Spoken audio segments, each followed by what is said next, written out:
trusted, that is reliable, and that people can depend on, and is also affordable. So that when we come for the taxes, we have helped the citizens to generate the taxes. If we have the same ideology in Kenya, what would that do to the economy overall? I will give you an example of the JKIA transport system. The moment you disembark from a plane, you are whisked in a bus to the immigration center. And if we had that kind of psychology, and assuming that those buses were public, then we could build on that. We don't have any complaint at the JKIA. Whenever you want to go out of the country, you pass through the immigration control. Either you're whisked to the plane by metro transportation system or not. Why couldn't we have even done the same elsewhere? We used to have Kenya Bus. You know, I was born a long time ago, and I've seen a lot of development in this country. I've been there during the generation of all presidents. You could call me a fossil. There was a time when Kenya transportation system was the best in East Africa. The East African Railways and Ports Authority.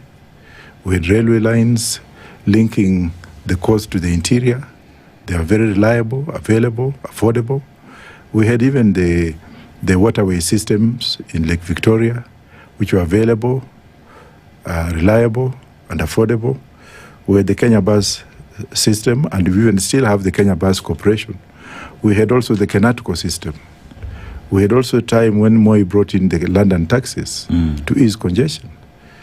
The problem turned around when the whole system was politicized, where now every business person took a loan and brought matatus.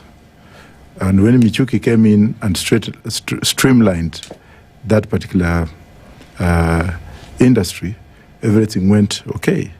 But as of the moment, it's actually the oil crisis.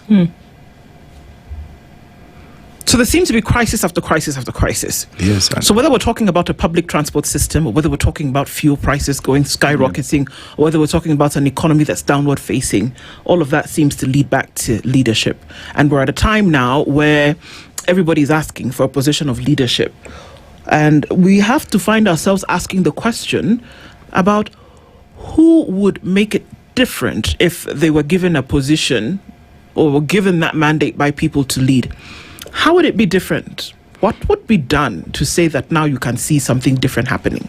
First of all, you have to make our country or our people to realize that where there is an international global crisis, we don't politicize it like what is ongoing in the country today, where blame is shifted to the government.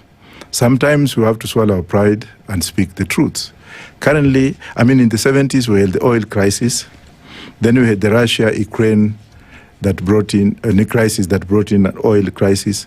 And then the current issue, which is a global issue that has actually affected each and every nation that uses oil or relies on oil. Now, on that one, people ought to understand that if the crisis brings in oil shocks or test shocks, and which affects the global energy, whereby one country leads to war, and that war escalates into main oil-producing countries, like, for example, when Iran attacked Qatar and dissipated its gas operations, when the Strait of Hormuz was closed, which made all the oil tankers not to have access, when the fossils or the fuel reservations were actually interfered with. Then we come to Kenya and we find out that people do not want to look into that as a crisis. People now come out and say, "Whoa," and I'm not defending the government, but I'm looking at it from the international perspective. It's a global issue. It has affected Philippines oil reserves. It has affected the UK. It has affected the United States. Countries have increased oil because there was no way out. So this particular issue that we have today, even though it has been sensitized because of lack of knowledge or understanding, we should actually sometimes come and swallow our pride. We should not politicize and then blame put blame on something that is actually visible. But for the leadership part, it's very difficult to have a solution. We cannot say that we're going to elect so-and-so who will actually come in and solve this crisis. We need actually to have knowledge. We need to talk as a nation. We need to have a conversation as a nation so that we can actually know what to do. The issue of political leadership to come and lead us from the crisis to another place needs people who can actually understand the geopolitics and the international economic development. In that case, of course, we have to come up with a mechanism.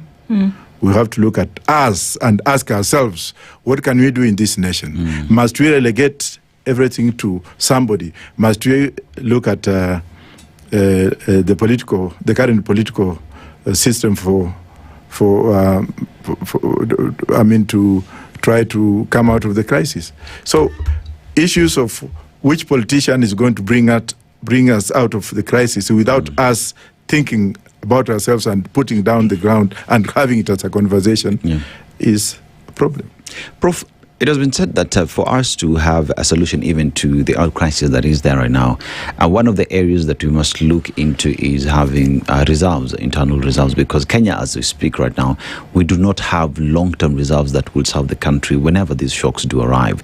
That is one part of it. But then again, there is also the fact that we are exploring oil within the country. Why not build a refinery? We know conversations are ongoing with regard to that.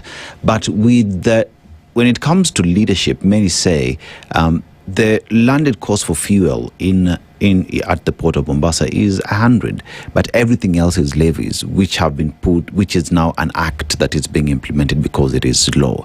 From the leadership perspective, bearing in mind the shocks that the world is experiencing, should we then have conversations on how we can amend the law to make it easy for their citizens? Should that be the direction, perhaps, that many look at?